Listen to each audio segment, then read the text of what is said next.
Los oxisales son compuestos terciarios. Ya habíamos visto la clase anterior a qué se refería con primarios, secundarios, terciarios. Es que está compuesto de 3 partes. La parte del metal, del no metal, y el oxígeno, que viene de un óxido o un ácido, dependiendo de lo que estemos hablando. Estos compuestos se forman por un metal, que es este metal, pero ese metal viene de un hidróxido. Recordemos que los hidróxidos son aquellos que están formados por un metal y un ion hidroxilo. Entonces son hidróxidos. Y un radical negativo, no metal y oxígeno. El radical negativo, no metal y oxígeno es este. Sería el no metal. El radical negativo se refiere a que aquí es un ion que está formado con el no metal y el hidrógeno para formar el ácido. Entonces, ¿qué es lo que sucede en este tipo de compuestos? Básicamente, la reacción que se lleva a cabo es la siguiente. Aquí se rompería, aquí también. Entonces, este metal va a desplazar al hidrógeno en este compuesto. Se desplaza, se une aquí el metal, este hidrógeno se va en solución acuosa. ¿Y qué estaría pasando? Como aquí se rompió, ¿se fijan? Aquí se rompió, quedaría el metal, el OH menos, ¿sí? Esto es lo que estaría pasando en esta parte. Luego acá, igual queda el hidrógeno separado y el no metal más el oxígeno. Entonces, al separarse aquí y acá, el OH, se estaría uniendo a este hidrógeno que ya se separó. ¿Y qué estaría pasando aquí? Estaría formando agua. Si se fijan, está en solución acuosa. Entonces se forma, esas moléculas de agua pues se mezclan con las moléculas, con la solución que ya está, con el agua presente. Entonces, este metal requiere, sabemos que para que sea estable debe ceder ese electrón. Entonces, ¿hacia dónde va? Pues hacia este que está aquí, a este ion no metálico, que está unido al oxígeno. Entonces, se une aquí para formar este compuesto, que es la oxisal. Aquí se separó el hidrógeno, se unió el metal. Está esta otra parte, la siguiente parte que es el no metal más el oxígeno. Y te queda parte de esa reacción de desplazamiento, está desplazando este metal al hidrógeno y se están combinando y queda en solución acuosa. Vamos a ver algunos de los ejemplos de cómo se estarían formando. Pero básicamente es esto es lo que pasa. Se va hacia acá, se rompe aquí y finalmente tendríamos la oxisal. También se obtiene al neutralizar una base y un ácido, que es lo mismo. Básicamente tú tendrías una base, si recuerdan, tenemos por ejemplo el hidróxido de sodio, el hidróxido de potasio y todos estos que estuvimos viendo, que generalmente son sales formadas con los metales alcalinos. Entonces, imagínense ustedes, tienes esa sustancia, la disuelves en agua, forma una base muy fuerte, porque de hecho la disociación de esto, de esta separación del metal y el OH forma una base muy fuerte. Y lo que sucede es que es reactiva, pero ¿qué pasa si, por ejemplo, tú tienes un ácido fuerte? Básicamente son la combinación de estas dos especies, una base fuerte y un ácido fuerte. Entonces, ambos están en solución acuosa. Entonces, lo que haces al combinarlo es neutralizarlo. Y al neutralizarlo, ¿qué estás formando? Una sal. Una oxisal, básicamente porque tienes aquí la presencia del oxígeno. A diferencia de las sales binarias, como lo veíamos anteriormente, en las sales binarias no tenías la presencia del oxígeno. Esa es la diferencia. Recordemos que en todas las funciones químicas que hemos estado viendo, hay que distinguir o identificar la combinación de estos diferentes elementos y cómo estarían unidos. Si te fijas, aquí lo podemos ver básicamente. El cobre es un metal de transición, sabemos. Tenemos que el azufre, sabemos que es un no metal, y el oxígeno. Entonces, en la generalidad, todos estos tienen esta forma, igual acá. El calcio es el metal, el nitrógeno es el no metal, y luego el oxígeno. Sodio metal, cloro no metal y oxígeno. En todos los casos los podemos identificar de esa manera. Para compuestos que ustedes vean, por ejemplo, en algún ejercicio que hagamos, que de hecho es lo que vamos a ver hoy también, hay que identificar qué está. ¿Tiene oxígeno? Si tiene oxígeno puede ser un ácido, puede ser un oxisal, puede ser un anhídrido, puede ser... Entonces, luego vas a lo que está unido el oxígeno. ¿A qué está unido? ¿Metal o metal? ¿Con qué se está combinando? Después de que ya identificaste las otras partes, entonces vas a las funciones químicas y dices, oh, es que es un oxisal, porque está unido, el oxígeno está unido no metal y a un metal. ¿Sí? Esa es una forma de identificarlos. Luego, siguiendo las normas de la IUPAC, para establecer su nombre, pues se te facilita el nombrarlos. Aquí tenemos también ya varios ejemplos de cómo se nombran. Por ejemplo, tenemos aquí el primer caso, que pasa lo que acabamos de ver. Está el cobre, el hidróxido, dihidróxido de cobre, o hidróxido de cobre 2, ¿sale? Porque está con la valencia 2, porque cada OH aporta 1, entonces tienes dos átomos, 2 moléculas, perdón, de OH. Entonces, este tiene que ser por fuerza 2 más, unido al ácido sulfúrico. Entonces, ¿qué pasa aquí? Estos hidrógenos se van a separar, este OH se va a separar, y el cobre va a desplazar a estos hidrógenos aquí para formar esta oxisal, que la estamos viendo. Y agua. Ahorita vamos a ver cómo se nombra, que por ahí ustedes ya lo tienen anotado. En el siguiente caso, tienes igualmente el dihidróxido de calcio, igual, se rompe aquí, se disocia, se separa y se agrega aquí en lugar del hidrógeno, se agrega el calcio y tendrías la del desplazamiento y formando agua, en el caso de esta reacción. Para el siguiente caso, igual tenemos, aquí no está completo, tiene que ser, no sé por qué el PDF, yo creo, al momento de pasarlo, tiene que ser aquí el hidróxido de sodio, este es hipoclorito, o sí, tiene que ser mayúscula,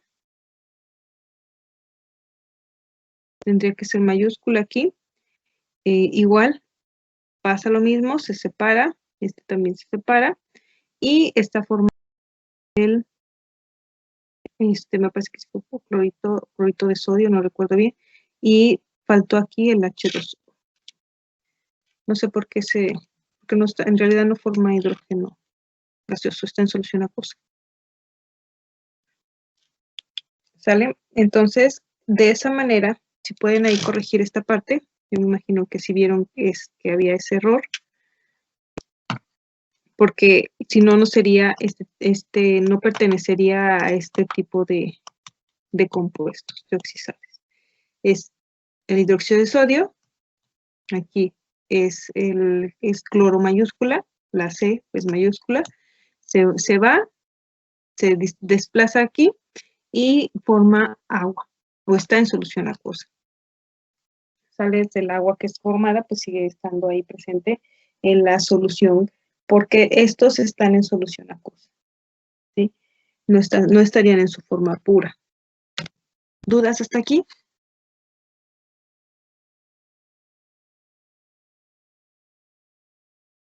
¿No tenemos dudas?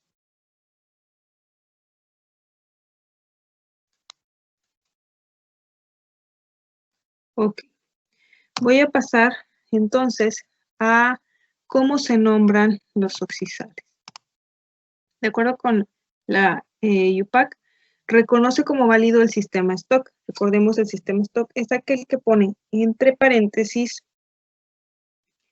el estado de oxidación o la valencia del átomo que está en el compuesto, el cual nombra primero el radical negativo, después la preposición de.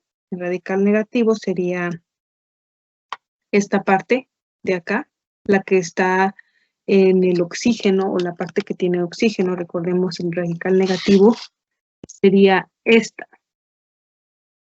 Si tomamos, por ejemplo, este compuesto, que sería el ácido sulfúrico, al separarse estos dos, tendrías H2, pero serían positivos, más SO4 negativo. De hecho, sería más bien de esta manera. Lo tendrías así. No sería en forma de, porque cuando lo tienes así, en esta forma, y es molecular. Al disociarse, este es en gas y es molecular y no funciona así. Cuando está el ácido sulfúrico, en realidad lo que está pasando es que tienes el H+, y tendrías 2 átomos de eso en solución acuosa, ¿sale? Entonces, básicamente, tendríamos esto. A lo que se refiere con que se nombra el radical negativo, este es el radical negativo. En este caso sería sulfato, ¿sí? Se nombra primero, entonces en este caso es sulfato. Para esta nomenclatura sería sulfato o sulfito o lo que sea, dependiendo de cómo se encuentre. Entonces, se nombra primero el radical negativo, después la preposición de y el nombre del metal, de cobre. Cuando tenga 2 o más números de oxidación, se debe indicar entre paréntesis y con el número romano, si fuese el caso. Por ejemplo, en el cobre, aquí sería sulfato de cobre 2. ¿Sí? Porque estaría con 2. En este otro caso, en los otros casos, pues igual tendrías que indicar. Entonces, en la nomenclatura Stock se refiere a eso. Ahora, en la nomenclatura, aquí no la menciona, pero en la nomenclatura de la UPAC, en ese caso usas la misma nomenclatura que veíamos para usa esta misma nomenclatura para los oxiáceos. Indicas el número de oxígenos, seguido del prefijo oxo. Si se fijan acá tendrías 4 oxígenos, por ejemplo, para este caso tetraoxo. Luego, el nombre del elemento central, que es azufre, y el número de oxidación del estado central, y en este caso no es de hidrógeno, acá sería de cobre, por ejemplo. ¿Sí? Sería tetraoxosulfato de cobre, en el caso de la nomenclatura de UPAC. En el caso de la nomenclatura de Stock, que también es reconocida por la UPAC, se usa esta terminación, se nombra primero el radical negativo y luego a lo que está unido. ¿Por qué son importantes estas dos nomenclaturas? La más común que ustedes van a ver es la de la stock. Vamos a ver, por ejemplo, y eso es lo que quería que destacáramos. Por ejemplo, en el primer caso tienes carbonato de calcio, que sería la nomenclatura stock.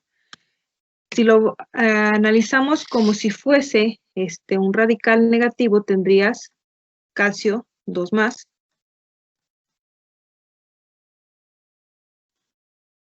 ¿Sí? Entonces, obviamente de esto tenés que determinar los números de oxidaciones, etc. Este es el ion carbonato. ¿Sale? Aquí me salió medio fuerte, lo corrijo.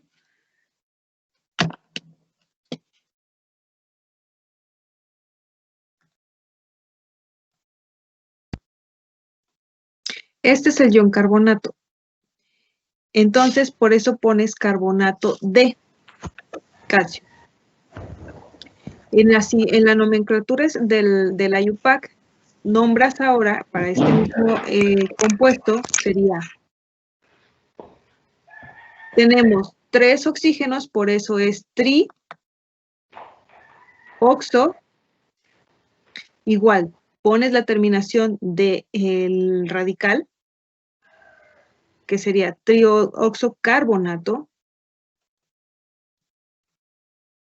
Tienes que poner el estado de oxidación del átomo central, que en este caso del átomo central ya sabemos que el cobre tiene como oxidación 4,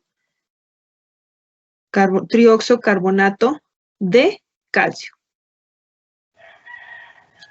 Si recuerdan, en el caso de los ácidos, teníamos que se ponía de hidrógeno.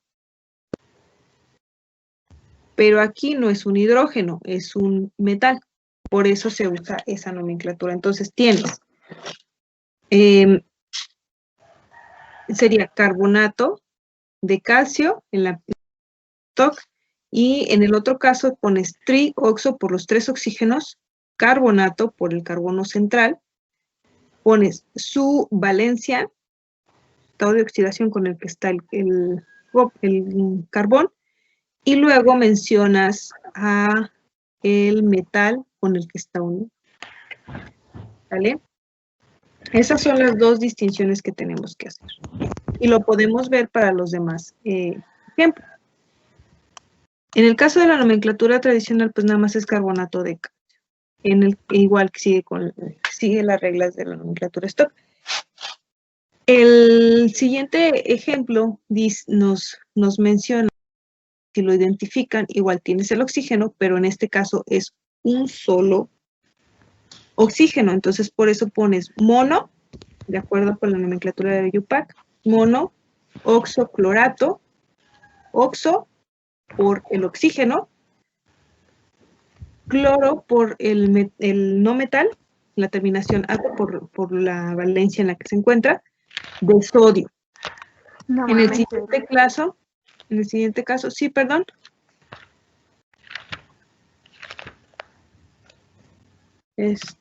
¿Tienen alguna pregunta? Yo hice nada más una pregunta. ¿Por qué la nomenclatura de stocks es la más utilizada? En este caso, porque es más simple.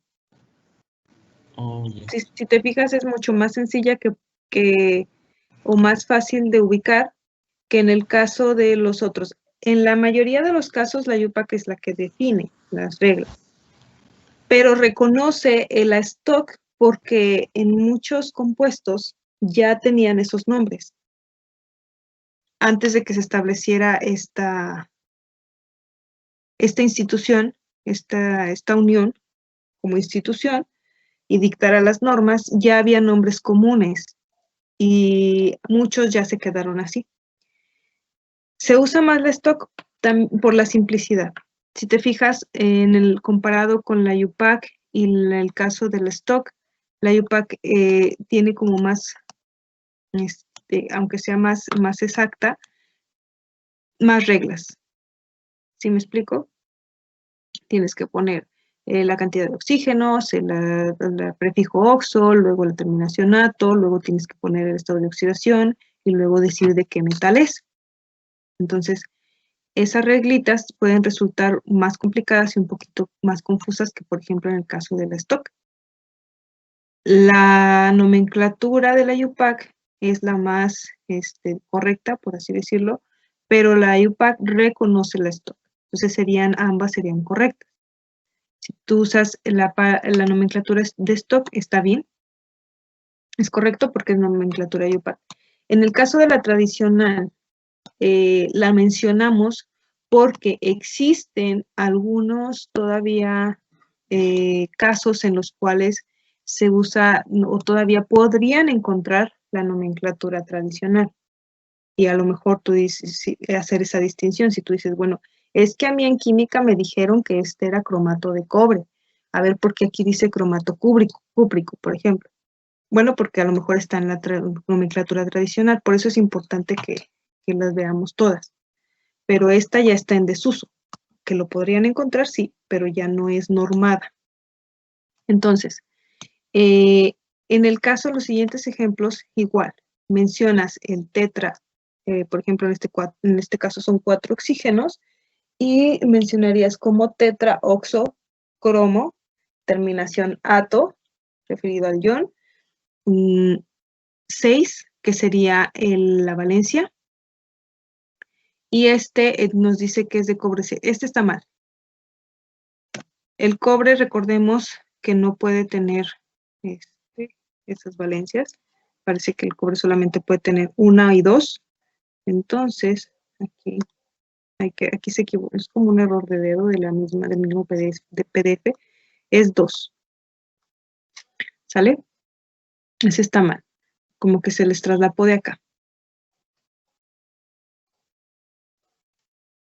¿Me lo pongo bien? Bueno, más o menos.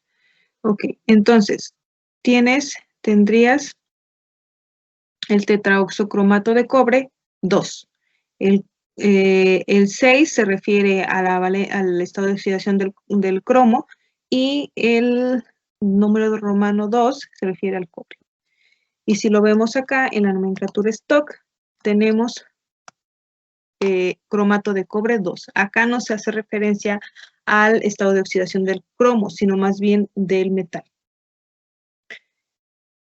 En el caso siguiente, igual es trioxo, son 3 oxígenos, sulfato por el azufre, 4 de magnesio. Y en este caso, en la stock, es sulfito de magnesio. Por ahí ya habíamos visto que es la nomenclatura funcional y están exactamente estas reglas de cuando termina en ato y cuando termina en ito. En este caso es el sulfito de magnesio en la tradicional. En el siguiente ejemplo es trioxo, porque son 3 oxígenos, nitrato, por la valencia aquí, del estado de oxidación 5, del nitrógeno de potasio. Entonces es nitrato de potasio. Nitrato de potasio, de hecho, el más común ustedes lo van a encontrar como nitrato de potasio. El otro ejemplo es dioxonitrato, son 2 oxígenos, el nitrógeno. Ojo, si se fijan, se refiere a esta unión, a este ion. Volvemos a caer en lo mismo, se menciona al ion, no a la cantidad de iones presentes. ¿Me explico? Aquí hay 4 iones presentes, pero la nomenclatura solo menciona que es el nombre del ion que está unido las veces que sea. Entonces tienes aquí, por ejemplo, dioxonitrato, 2 oxígenos, nitrato, aunque esté aquí este otro 4, se refiere a la cantidad de iones presentes. Está 4 veces esta especie iónica. 3 por la valencia, o más bien número de oxidación del nitrógeno, de plomo, 4. Aquí sí tienes que mencionar la valencia del plomo. Aquí es nitrito de plomo. Y pones el estado de oxidación del plomo. En este otro caso igual es nitrito. Como se sabe que la máxima valencia del plomo es 4. Recordemos que cuando es su máxima valencia se usa como la terminación ico, de acuerdo con la nomenclatura tradicional. Igual, el siguiente caso es 4 oxígenos, tetraoxomanganato, del manganeso, 7 por la valencia del litio. Como ustedes lo van a encontrar, es como permanganato de litio. Así también hay permanganato de potasio, que es más o menos lo mismo, pero en lugar del litio es de potasio. Estos los van a encontrar muy comúnmente en compuestos, en sustancias químicas como más comunes, como por ejemplo en colorantes y en algunas sustancias que se utilizan en la generalidad. El siguiente es igual, permanganato de litio, y así para cada caso. ¿Tenemos alguna duda hasta aquí?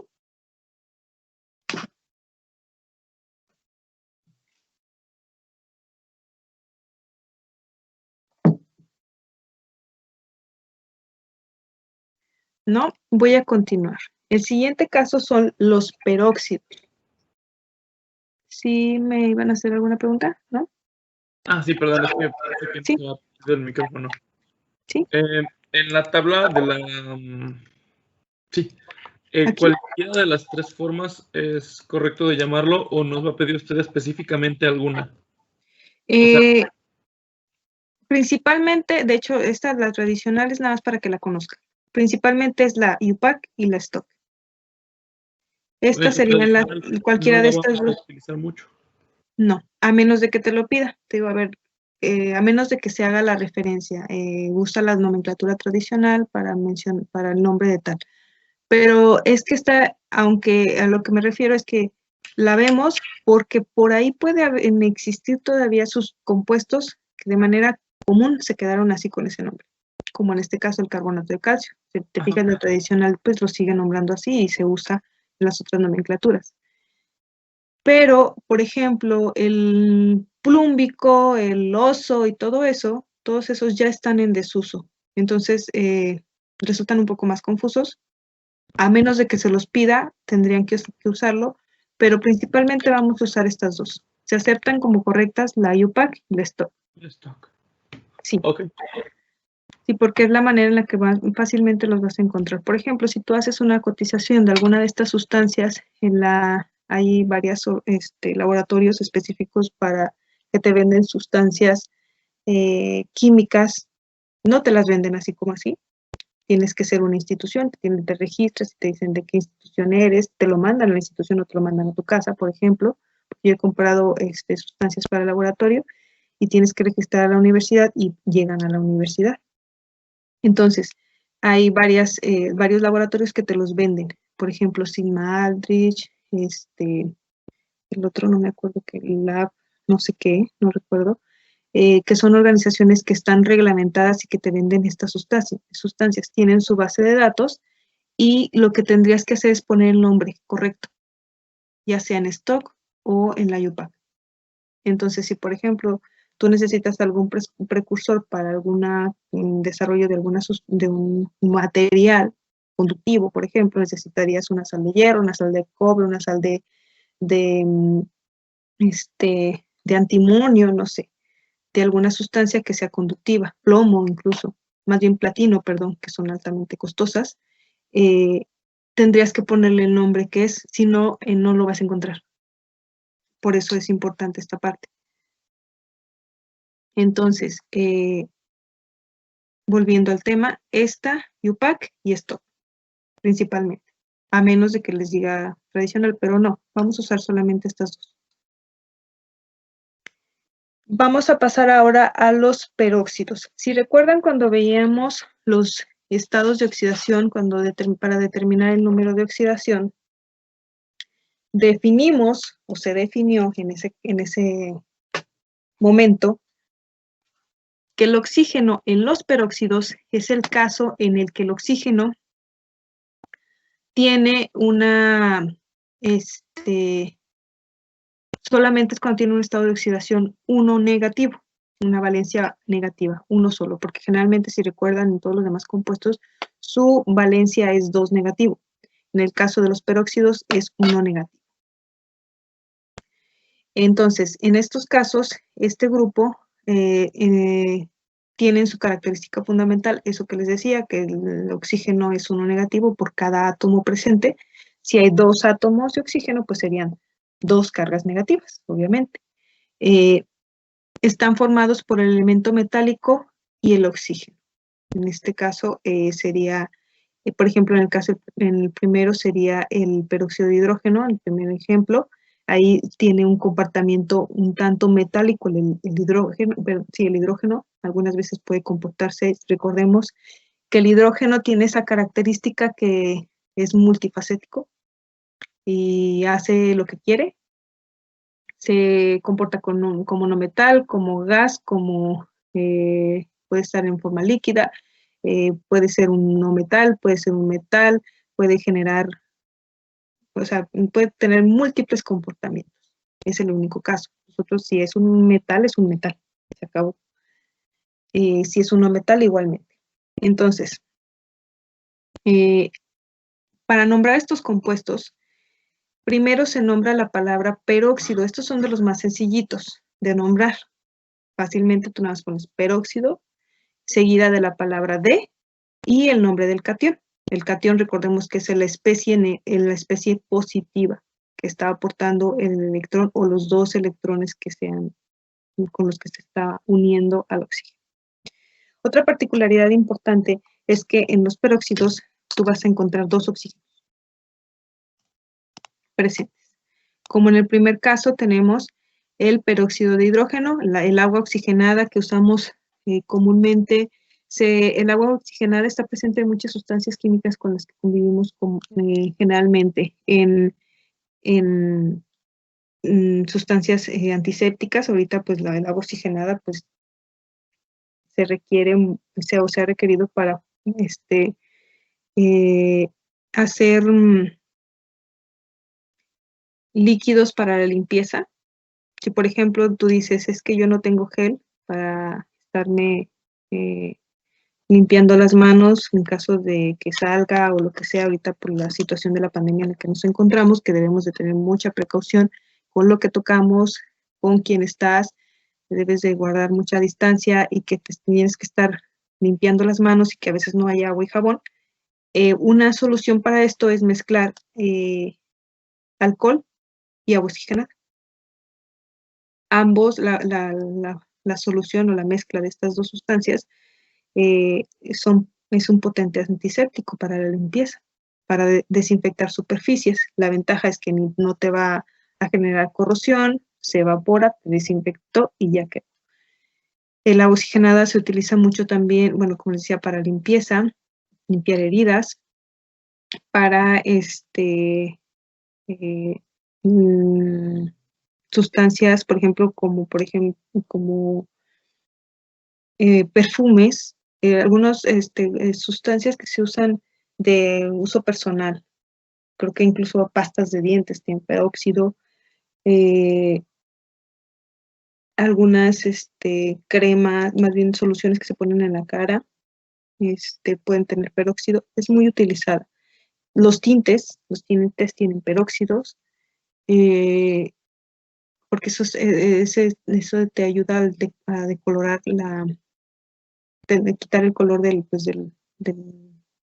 cabello, decoloran, y así tienen muchas propiedades. No son tóxicos, no, o sea, no, su nivel de toxicidad tendrías que estar en contacto con cantidades muy elevadas para que fuese tóxico. El nivel de toxicidad es bajo. Entonces, el agua oxigenada o el peróxido de hidrógeno es muy común, vamos a encontrar en cualquier lado, en la farmacia. Para estos casos, en el nombre, puedes usar peróxido del catión, que en este caso sería el hidrógeno, peróxido de hidrógeno. En el siguiente caso, sería dióxido, porque te estás refiriendo a que hay 2 oxígenos con cada uno de su carga negativa. Y estás refiriendo, en este caso está mal. Aquí es un error, es dióxido de hidrógeno, es otra forma de nombrarlo. En el siguiente caso es peróxido de potasio o dióxido de dipotasio.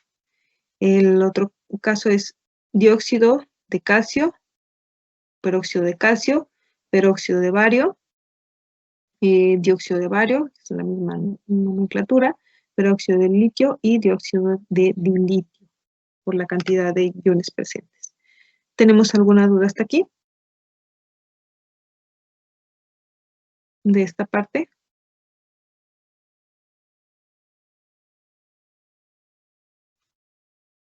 ¿No? Voy a continuar con, aquí esta es la que se nos repitió, si me comentaba su compañero, me fue, una disculpa, pero pues es la misma información, ustedes nada más no tienen que anotarlo doble. En el siguiente caso, ya para concluir los compuestos inorgánicos, en la generalidad, si recuerdan el cuadro sinóptico que vimos hasta acá, ¿dónde está? Aquí. Ya vimos los óxidos, ya vimos los anhídridos, que son similares a los óxidos, pero que tienen un metal. Vimos los ácidos, dentro de los ácidos encontramos los hidrácidos y los oxiácidos. Algunos pueden ser con metales, otros no metales. Bases o hidróxidos, tenemos sales, que podemos encontrar sales neutras, básicas o doble hidratadas. Tenemos los peróxidos, hidruros, que ya también los vimos, y vamos a ver los complejos de coordinación. Aunque no los vimos en ese orden, ya vimos esos compuestos y nos faltarían los últimos. Cabe mencionar, aquí les comento, el tema de los compuestos de coordinación es muy complejo y abarca muchas herramientas de química, herramientas que ustedes todavía no tienen, no hemos visto. Los complejos de coordinación o compuestos de coordinación, nada más vamos a hacer mención y en el caso de la nomenclatura puede que los lleguemos a... Puede que haya casos en los que tengamos que nombrar. Sin embargo, no vamos a profundizar en el caso de los compuestos de coordinación porque es toda una química detrás de ellos. Es toda una... Yo llevé creo que un semestre solamente con compuestos de coordinación. Son sustancias que tienen una química diferente, que pueden, son moléculas más grandes, que tienen características diferentes de los compuestos que hemos visto, pueden ser formando como cloruros, pueden ser formados como ácidos, óxidos, etc. Entonces, su constitución o su química es complicada, por eso se les llaman, bueno, no por la complejidad, sino porque están unidos a varios iones.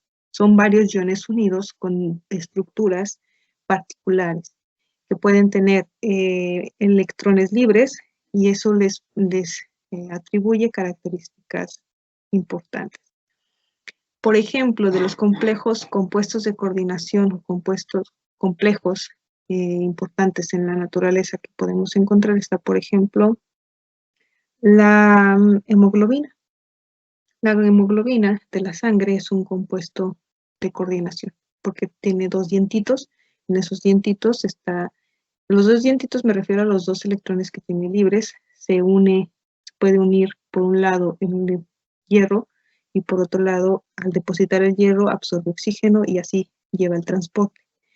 Esa funcionalidad que tiene esa molécula la hace única. También los compuestos de coordinación tienen esas características de interactuar con la luz, tienen colores muy brillantes, pueden ser un rosa intenso, puede ser morado intenso, pueden ser rojos, colores muy, muy intensos precisamente por la presencia de esos metales de transición y de esos iones, la combinación de esos iones.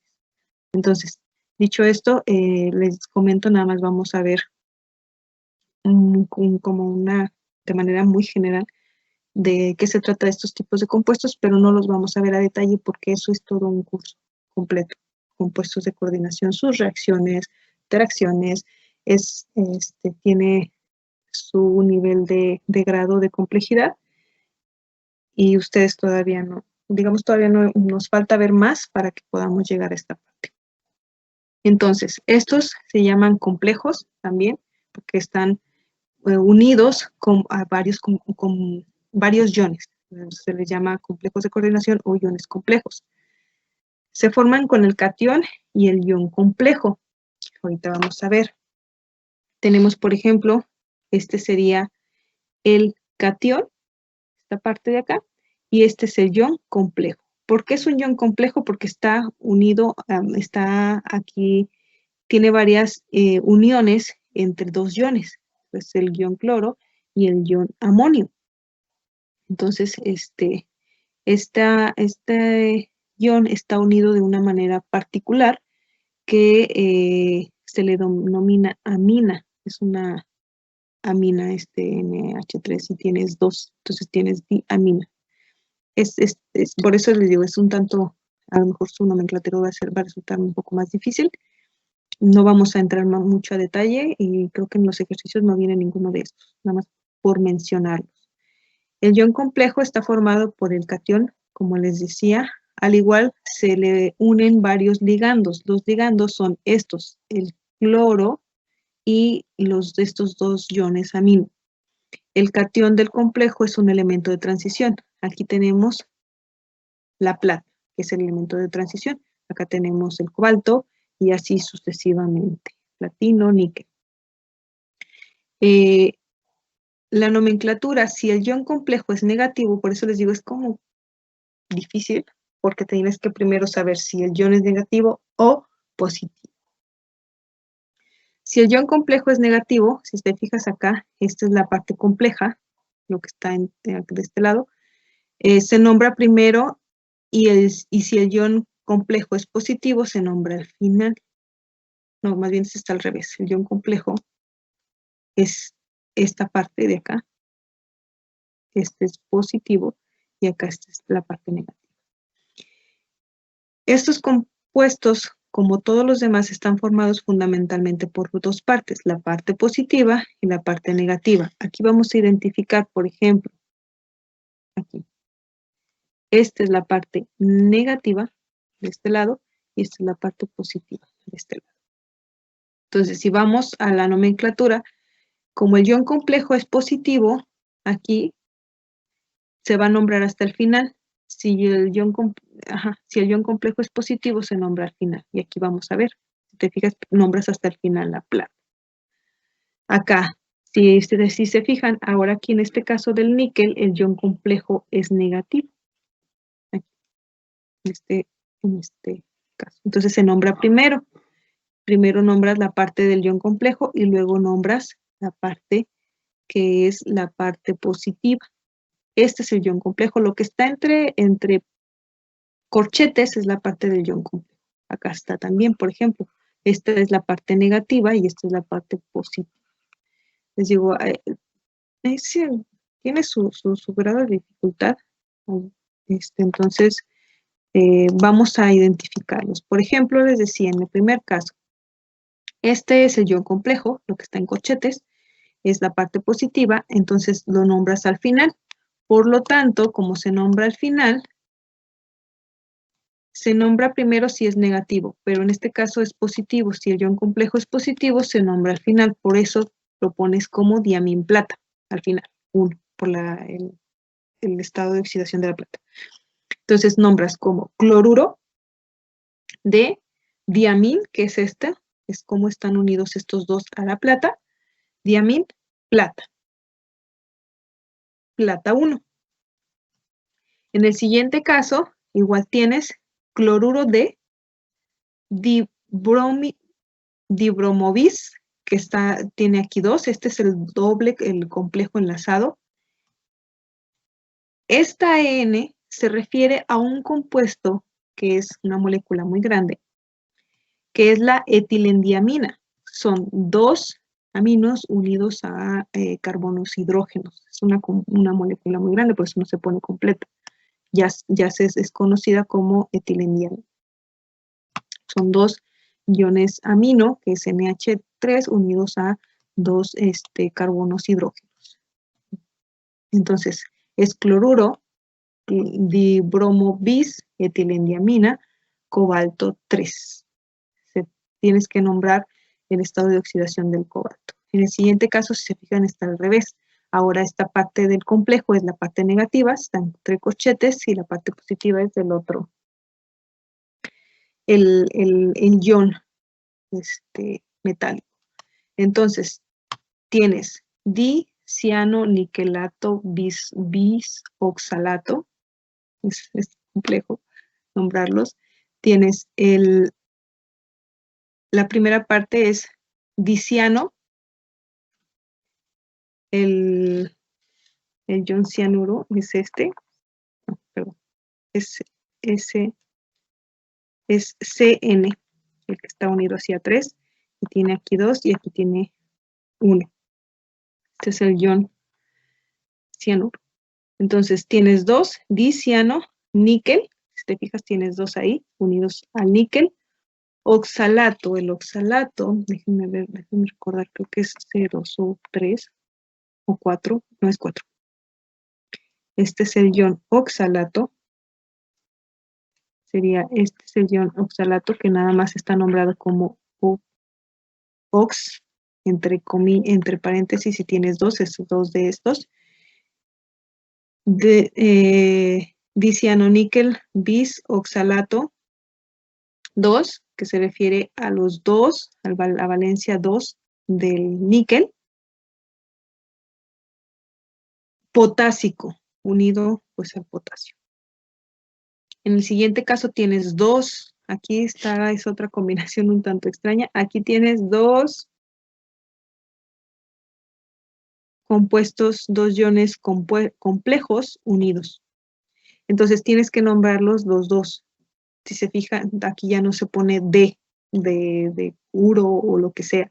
Vas a poner el primero, el ion complejo, que sería el negativo, que es hexacloroplatinato, es el hexacloroplatinato, unido a o de tetraamín, que son estos 3 NH3, que son las aminas, tetramín, platino 2. Son 2 complejos, aquí es uno solo, unido al ion carbonilo, que es el CO, sería tetracarbonil níquel. En el siguiente caso tienes igual la parte negativa, que es tetracianocuprato potásico. Tienes 4 ioncianos, este es el ciano. Serían 4, sería tetraciano potásico, tetracianocuprato, por el cobre, potásico. Entonces, este es todo el ion unido al potasio.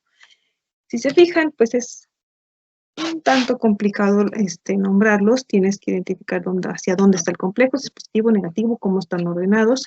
Entonces, de estos ejercicios no se preocupen, no les voy a pedir. Solamente es para que los tengan en cuenta. ¿Dudas hasta aquí?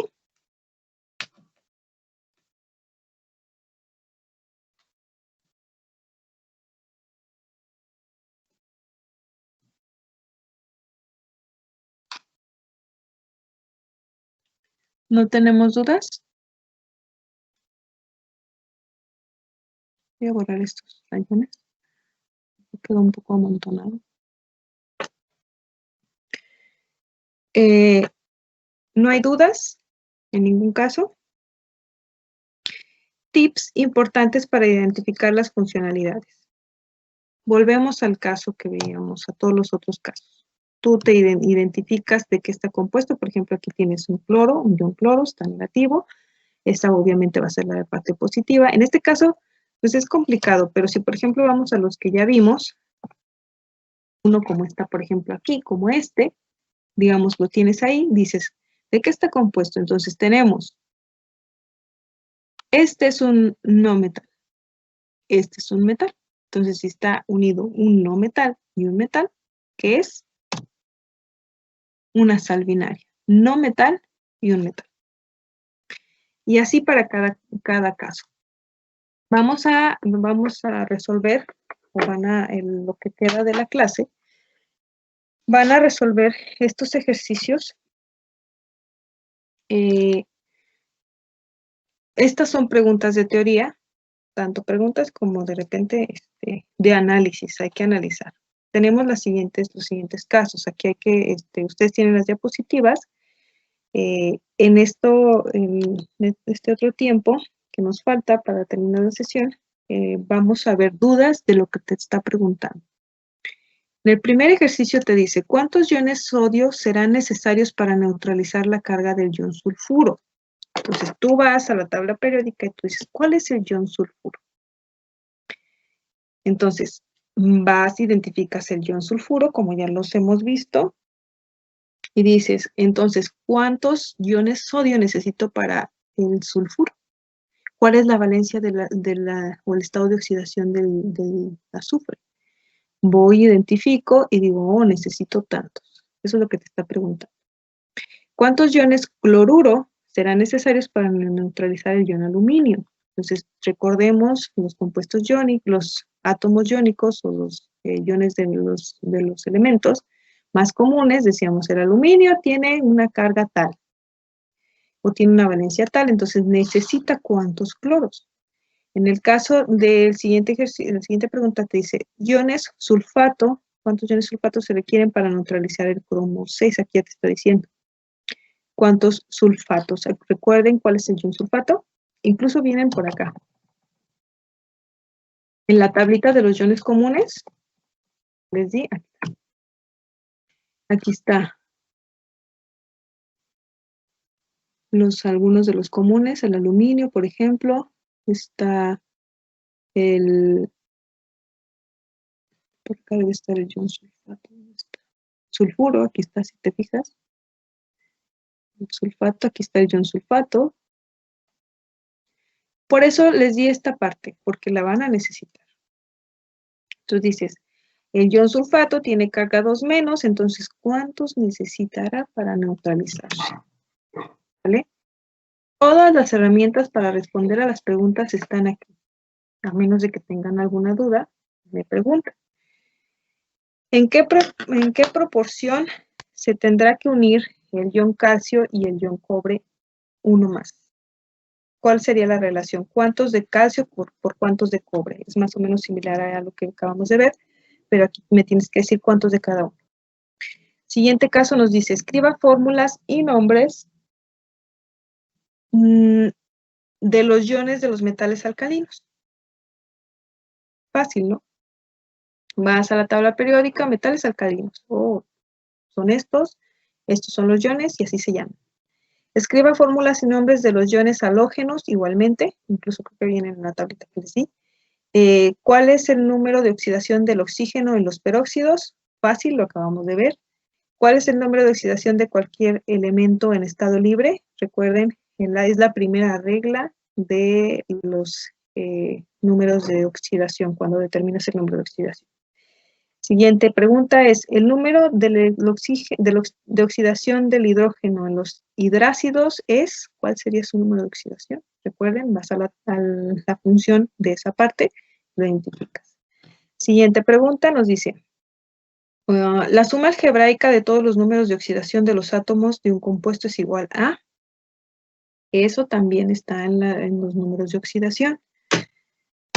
Siguiente ejercicio te dice, identifica la función de los siguientes compuestos. Es decir, no me tienes que poner el nombre. Si lo quieres poner, ok. Pero no te está diciendo, no te está preguntando el nombre, te está diciendo qué es.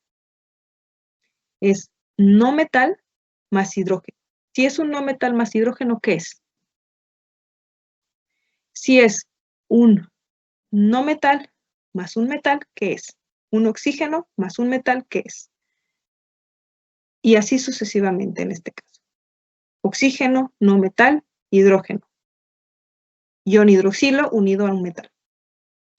Y así sucesivamente para cada caso me tienen que decir qué son, qué función química es. Siguiente caso, hay que completar esta tablita. Aquí si se fijan, tendrías que hacer la combinación. Por ejemplo, tienes este ion carbonato unido que se va a unir al ion hidrógeno. Al unirse, es decir, este con este coincidirían aquí, vas a tener que poner el tipo de compuesto que forma y su nombre. Eso es lo que te está preguntando aquí. No sé por qué me hizo esto. Okay.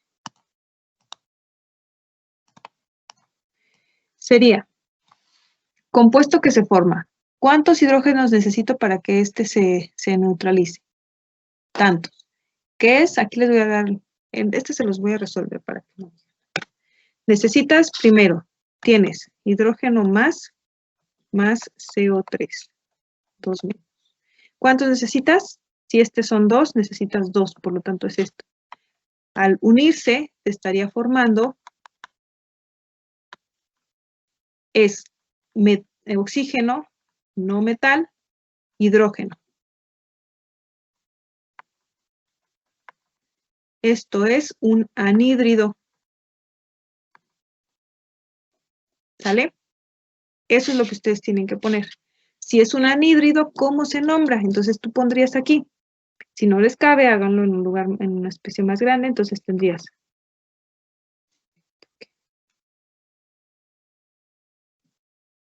Este es tu compuesto y aquí le tienes que poner qué nombre es. Es trioxocarbonato de hidrógeno. Si recuerdan. Y te está pidiendo aquí que lo puedes hacer, y incluso aquí te dice, puedes hacer con la UPAC o stock. Entonces, cualquiera de los dos puede ser correcto. Y así para todos los casos. ¿Sí? Aquí ya te da un ejemplo. Trihidróxido de hierro. Está unido aquí. Obviamente, aquí en el circulito tú tienes que, no, aquí se movió, pero básicamente te está indicando que el hierro puede tener las dos valencias. Por lo tanto, tú tendrías que seleccionar la valencia con la cual estaría actuando para formar el compuesto con el ion de manera correcta, de manera pertinente, ¿sale? De acuerdo con lo que ya vimos. En el siguiente caso te dice, te está dando el nombre, ahora es al revés, tienes el nombre y tú vas a poner la fórmula del compuesto formado de ese nombre. Hidruro de calcio, sulfato de potasio, fácil, incluso ya están por ahí en algunos ejemplos. Ahora, en el siguiente caso te dice, determina la carga de los elementos que forman los siguientes compuestos. ¿Qué tienen que hacer? Número de oxidación. No, me salió al revés.